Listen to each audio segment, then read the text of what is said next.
आज पूरी दुनिया ये देख रही है कि भारत किस तरह से दगाबाज चीन को मुंहतोड़ जवाब दे रहा है। चीन की फितरत है कि दूसरे देशों की जमीन को अपना बताकर उस पर जबरन कब्जा करना।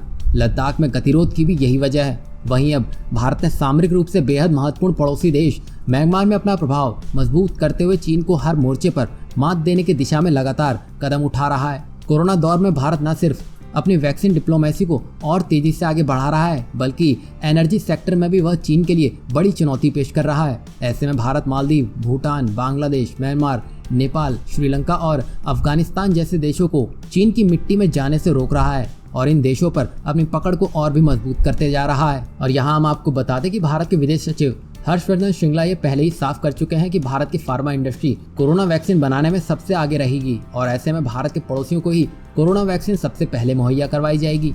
सिर्फ कोरोना वैक्सीन ही नहीं, बल्कि भारत एनर्जी की जरूरतों को महसूस करते हुए दूसरे देशों के एनर्जी सेक्टर में भी निवेश कर रहा है।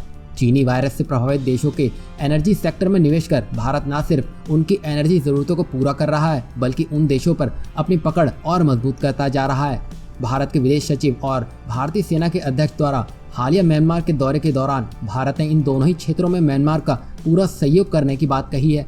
भारत के विदेश सचिव ने म्यांमार को यह यकीन दिलाया है कि भारत सबसे पहले म्यांमार को अपनी वैक्सीन मुहैया करवाएगा। इसके साथ ही भारत म्यांमार में एक ऑयल रिफाइनरी भी स्थापित करेगा, जिस पर भारत कुल $6 बिलियन का निवेश करेगा।